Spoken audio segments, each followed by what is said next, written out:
허락하신 하나님의 말씀은 이사야서 52장 7절로 12절까지 말씀입니다. 좋은 소식을 전하며 평화를 공포하며 복된 좋은 소식을 가져오며 구원을 공포하며 시온을 향하여 이르기를 내 하나님이 통치하신다 하는 자의 산을 넘는 발이 어찌 그리 아름다운가. 내 파수꾼들의 소리로다. 그들이 소리를 높여 일제히 노래하니 이는 여호와께서 시온으로 돌아오실 때 그들의 눈이 마주 보리로다. 너 예루살렘의 황폐한 곳들아 기쁜 소리를 내어 함께 노래할지어다. 이는 여호와께서 그의 백성을 위로하셨고 예루살렘을 구속하셨음이라. 여호와께서 열방의 목전에서 그의 거룩한 팔을 내셨으므로 땅끝까지도 모두 우리 하나님의 구원을 보았도다. 너희는 떠날지어다. 거기서 나오고 부정한 것을 만지지 말지어다. 그 가운데에서 나올지어다. 여호와의 기구를 매는 자들이여 스스로 정결하게 할지어다. 여호와께서 너희 앞에 행하시며 이스라엘의 하나님이 너희 뒤에서 호위하시리니 너희가 황급히 나오지 아니하며 도망하듯 다니지 아니하리라. 오늘 허락하신 말씀인 이사야서 52장 7절로 12절의 말씀은 이스라엘을 향하신 하나님의 세 번째 촉구입니다. 오늘 우리의 본문은 구원의 주요 창조주이신 여호와 하나님의 나타내심을 기뻐하며 노래하는 웅장한 찬양입니다. 이 여호와 하나님의 현현은 전쟁터에 출전한 왕이 대승리를 거두고 개선하여 바벨론으로부터 예루살렘으로 귀환하는 개선 행진의 장면으로 묘사됩니다. 이 개선 행진의 장면은 세 가지로 나타납니다. 우선 개선한 후 왕을 앞질러 달려와서 개선왕의 임박한 도래를 알리는 전령의 발빠르게 산 위에 올라와 승리의 소식, 즉 기쁜 소식을 전하는 장면입니다. 이 전령이 전하는 기쁜 소식은 구체적으로 평화와 구원이며 여호와께서 왕으로 통치하신다는 것입니다. 이 기쁜 소식, 즉 복음은 평화와 구원이란 오직 하나님의 통치하심이 온전히 세워질 때 이루어질 수 있다는 메시지를 주고 있습니다. 이 말은 구원과 평화는 오직 여호와 하나님께 속한 것이며 이는 또한 인간의 구원과 참 평화는 절대 주권자이신 여호와 하나님의 손에 달렸다는 말이기도 합니다. 이것이 개선행진의 첫 번째 장면이며 찬양의 내용입니다. 오늘 본문 7절은 구원의 날을 눈에 그릴 수 있는 이미지로 표현해 보여주고 있는데 부정한 삶에서 떠나 정결한 삶을 살아갈 것을 요구합니다. 7절 말씀에 좋은 소식을 전하며 평화를 공포하며 복된 좋은 소식을 가져오며 구원을 공포하며 시온을 향하여 이르기를 내 하나님이 통치하신다 하는 자의 산을 넘는 발이 어찌 그리 아름다운가. 우리 번역으로 좋은 소식으로 라고 시작하지만 히브리어 원문을 보면 산을 넘는 자의 발이 어찌 그리 아름다운가로 7절의 말씀이 시작되는데 발이나 아름다운 발을 강조합니다. 하지만 그 발은 우리가 생각하는 아름다운 발이 아닙니다. 고대 근동 지방의 지리와 관습을 고려해 볼 때 산을 넘어 다니는 오랜 여행 후의 발은 먼지 투성이이며 굳은 살이 박히고 피를 흘리고 있을지도 모릅니다. 그런데 목격자는 그 발이 아름답다고 합니다. 왜냐하면 이 발은 바로 내 하나님이 통치하신다는 소식을 갈망하고 있는 사람들의 마음에 전율을 느끼게 해주는 말을 가지고 오는 기쁜 소식의 발이기 때문에 그렇습니다. 다가오는 구원을 선포하는 축복된 사명을 위해서 상처를 입은 이 발이 얼마나 아름답습니까? 지금은 비록 울며 씨를 뿌릴지라도 기쁨을 기약할 수 있는 것은 기도하는 우리가 현실 감각이 없어서가 아니라 이미 하나님의 회복하심을 보고 기도하기 때문입니다. 그 아름다운 발을 5가지로 표현하고 있습니다. 첫 번째로는 좋은 소식을 가져오는 발, 두 번째는 평화를 공포하는 발, 세 번째는 복된 소식을 가져오는 발, 네 번째는 구원을 공포하는 발, 다섯 번째는 내 하나님이 통치하신다는 사실을 전하는 발입니다. 좋은 소식을 전하는 발은 전쟁의 소식을 전하는 전령과 관련이 있습니다. 물론 본문에서 좋은 소식은 이스라엘이 바벨론에서 예루살렘으로 돌아간다는 소식입니다. 하지만 궁극적으로 가장 좋은 소식은 예수 그리스도의 탄생 소식일 것입니다. 예수님께서 태어나실 때 천사들이 목자들에게 나타나 이렇게 말씀하셨습니다. 무서워하지 말라. 보라, 내가 온 백성에게 미칠 큰 기쁨의 좋은 소식을 너희에게 전하노라. 그 소식이 평화의 소식이고 또 복된 소식이며 구원을 공포하는 소리입니다. 그 다음 장면은 파수꾼들을 찬양하는 모습이 담겨 있습니다. 파수꾼들이 기뻐하며 소리 높여 찬양합니다. 파수꾼들의 찬양은 여호와 하나님께서 개선왕이 되셔서 시온으로 돌아오시는 그 황홀한 하나님의 모습을 마주보게 되었다는 감격으로부터 용솟음쳐 나온 찬양입니다. 한마디로 여호와 하나님의 승리에 대한 찬양입니다. 지금은 통신이나 인터넷 문화가 발달하여서 전화가 통하지 않는 곳이 없고 인터넷을 사용할 수 없는 것이 없을 정도이지만 고대에는 말을 타거나 걷고 뛰어서 소식을 전했습니다.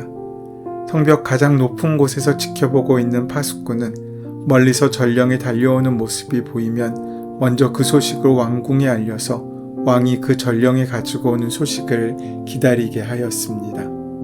그런데 지금 파수꾼들이 보는 것은 전령이 다가오는 것이 아니라 하나님께서 시온을 통치하시기 위해서 오시는 모습입니다.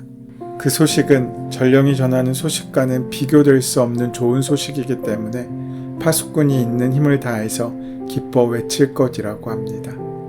마지막 장면은 산산이 부서져 폐허가 된 예루살렘의 잔해 조각들이 모두 하나로 모여 한 목소리로 합창하는 모습입니다. 이 합창의 내용은 모든 이방 나라들이 보는 앞에서 여호와의 능력을 나타내셨기 때문에 그들이 여호와의 구원을 보았다는 것입니다. 그 구원의 내용은 하나님께서 당신의 백성을 위로하시고 예루살렘을 속량하셨으며 그리고 하나님의 거룩한 팔을 나타내셨다는 세 가지입니다. 사랑하는 여러분, 오늘 우리의 본문은 이토록 삼부 화음으로 이루어진 웅장한 합창단의 노래들입니다. 이 찬양이 바벨론으로 포로로 잡혀간 이스라엘이 부른 노래이고 이 노래는 또한 오늘 우리 그리스도인들이 부를 노래이기도 합니다. 이 찬양은 이스라엘이 더 이상 탄식을 하지 않고 그 대신 여호와의 구원 사건으로 인하여 부른 노래입니다. 자기 백성들에게 깨어라, 깨어라고 말씀하신 하나님께서 이번에는 떠날지어다, 떠날지어다 라고 말씀하십니다. 그리고 부정한 것을 만지지 말고 거기에서 나오라고 하십니다. 이것은 바벨론은 하나님의 백성들이 머물러야 할 곳이 아님을, 정착할 곳이 아님을 상기시키는 것입니다. 11절, 12절 말씀입니다. 너희는 떠날지어다, 떠날지어다. 거기서 나오고 부정한 것을 만지지 말지어다. 그 가운데에서 나올지어다. 여호와의 기구를 매는 자들이여 스스로 정결하게 할지어다. 여호와께서 너희 앞에서 행하시며 이스라엘의 하나님이 너희 뒤에서 호위하시리니 너희가 황급히 나오지 아니하면 도망하듯 다니지 아니하리라. 그리고 바벨론을 떠날 때에 황급히 나오지 아니하고 도망치듯이 나오지 않을 것이라고 합니다. 왜냐하면 여호와께서 앞장서서 인도하시고 이스라엘의 하나님께서 뒤에서 호위하시기 때문입니다. 그런데 여러분, 여기에서 우리가 기억해야 할 것은 이스라엘의 그때의 상황이 그처럼 찬양을 할 만큼 편안한 처지가 아니었다는 사실입니다.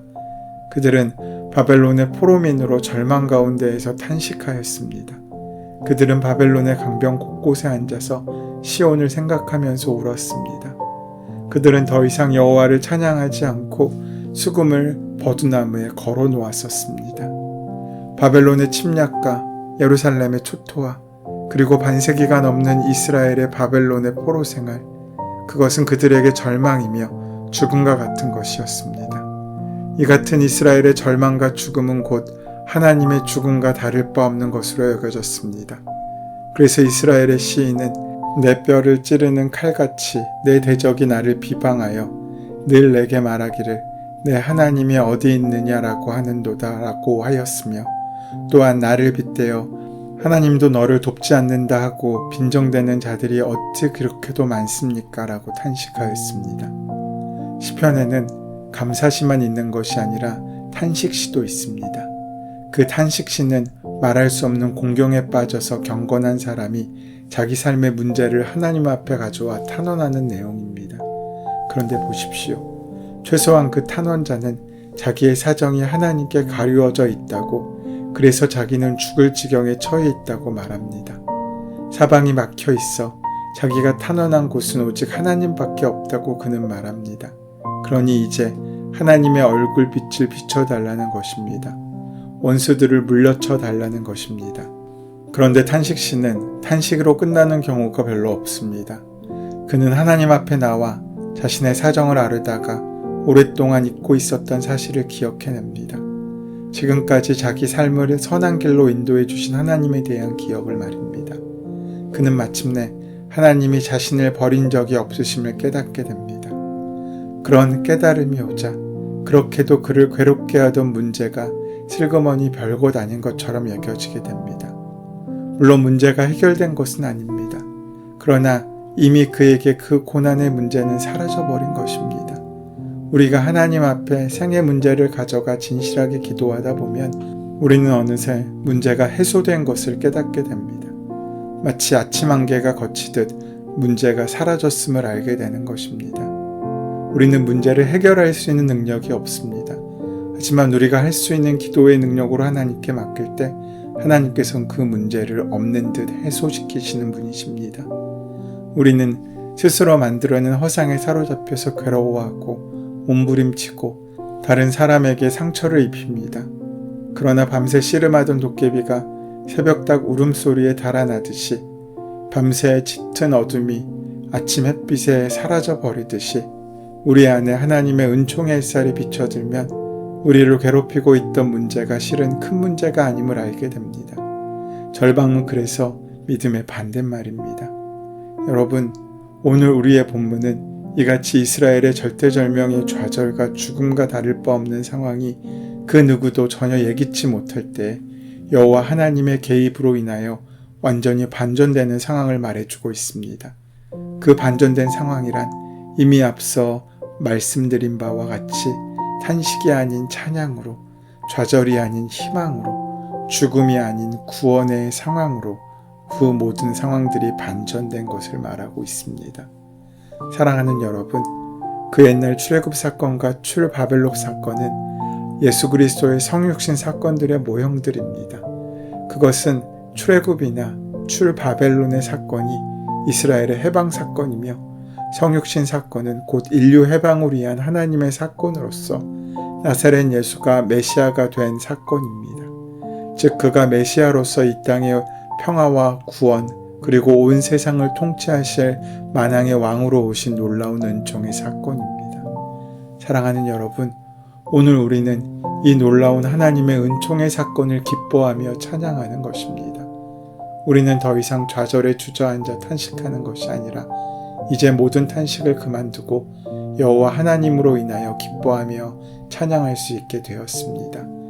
그것은 여호와께서 우리를 구원하시기 위해서 친히 사람이 되셔서 이 땅에 오셨기 때문입니다. 그렇습니다. 예수 그리스도는 하나님께서 친히 왕이 되셔서 이스라엘을 바벨론으로부터 해방시켜 시온으로 돌아오게 하신 것처럼 죄악에 포로된 우리를 해방시켜 구원하시기 위하여 이 땅의 메시아로 만왕의 왕으로 평화의 왕으로 오셨습니다. 그로 인해 여러분, 이제 우리는 이렇게 우리에게 구원을 가져오신 예수 그리스도로 인하여 모든 탄식을 그만 그치고 기뻐 찬양하며 즐거워야 할 수 있어야 합니다. 사랑하는 여러분, 비록 지금 우리를 좌절케 하고 답답하게 만드는 일들이 많을지라도 우리의 희망이 되시는 예수 그리스도로 인하여 기뻐하며 찬양할 수 있는 우리가 되기를 바랍니다. 지금은 비록 이 땅의 사람들이 하나님을 거역하고 죄악을 범함으로 말미암아 하나님의 심판 가운데 있다고 하더라도 하나님의 심판은 결코 최종적인 행위가 아니며 구원을 위한 한 방편음을 인식하고 언젠가는 우리를 구원하실 그 하나님으로 인하여 기뻐하며 찬양할 수 있게 되기를 바랍니다. 지금 우리 앞에 놓여있는 여러 가지 어렵고 답답한 상황들로 인해 더 이상 탄식하거나 좌절하지 말고 우리를 구원하시기 위해서 이 땅에 승리의 주님으로 오신 예수님으로 인하여 이제 모든 탄식을 그만 그치고 기뻐 찬양하는 자들이 되는 우리의 하루가 되기를 소원합니다. 은혜의 주님, 우리의 구원을 약속해 주셨음에도 유다 백성들은 하나님을 믿지 못하고 하나님을 원망한 것처럼 우리도 하나님을 향하여 온전히 믿음을 고백하지 못하는 우리의 연약함을 고백합니다. 이제 깨어 일어나 주님께서 인도하시는 그 길을 믿음으로 걸을 수 있도록 인도하여 주시옵소서. 예수님의 이름으로 기도드립니다. 아멘.